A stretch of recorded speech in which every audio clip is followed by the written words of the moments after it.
नाही, बाई आहे तर घर आहे, बरोबर आहे की नाही? आणि म्हणून महिलांवर खूप सारी जबाबदारी असते, जिम्मेदारी असते आणि ती कर्तव्यानं पार पाडत असते. घर सांभाळते, मुलाबाळांना सांभाळते, त्याला पण सांभाळते, आहे की नाही? त्याला पण सांभाळते. म्हणून माझ्या बांधवांना एकच विनंती आहे, का व्यसन करू नका, व्यसन सोडा दे. खरंच सांगते, जे कोणी करत असतील ते बसणारे नाही, पण जे कोणी करत असतील व्यसन, मग तंबाखूचा असेल, खर्ऱ्याचा असेल, दारूचा असेल, त्यांनी नक्कीच सोडावं. खर्राही खाऊ नये माणसाने. काय आहे खर्ऱ्यामध्ये? 30-40 रुपयाचा एक खर्रा घेतात. त्याच 30-40 रुपयाची एखादी पुस्तक घ्या, रमाईची पुस्तक घ्या, जिजाऊची पुस्तक घ्या, सावित्रीची पुस्तक घ्या, बाबासाहेबांचं पुस्तक घ्या, महात्मा फुल्यांचं पुस्तक घ्या, वाचन करा. वाचाल तर वाचाल, नाही तर भंगारात जाऊन फेकतील की नाही? आणि म्हणून बाबासाहेबाला साथ देणारी अशी माझी रमाई. बस तुमच्यासाठी 2 ओळी. मला माहित नाही, जमलं तर सायंकाळी मी येऊ शकते इकडे, असं काही नाही. जिजली असी रमाई,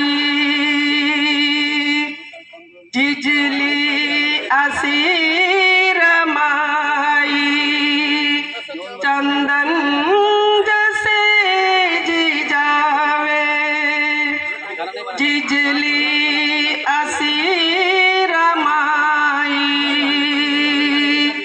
चंदन जसे जिजावे, जिजली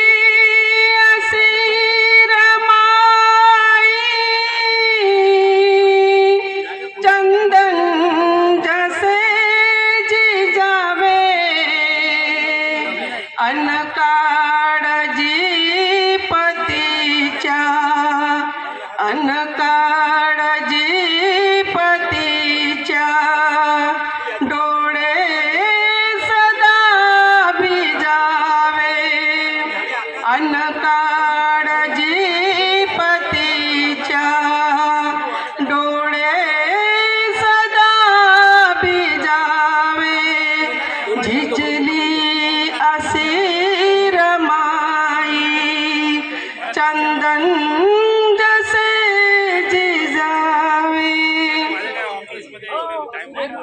काही करून रमाई भिजवून पीठ घेई,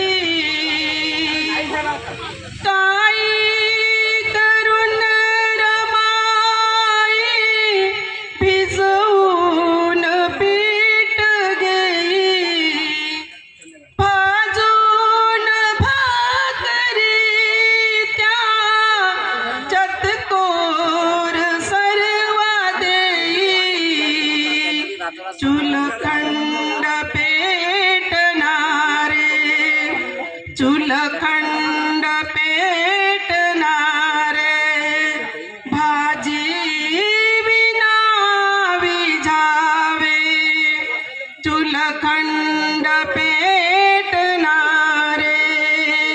भाजी विना विझावे, जिजली असी रमाई, चंदन जसे जिजावे, जिजली असी रमाई, चंदन जसे जिजावे, चंदन जसे जिजावे. दुसरा कडवा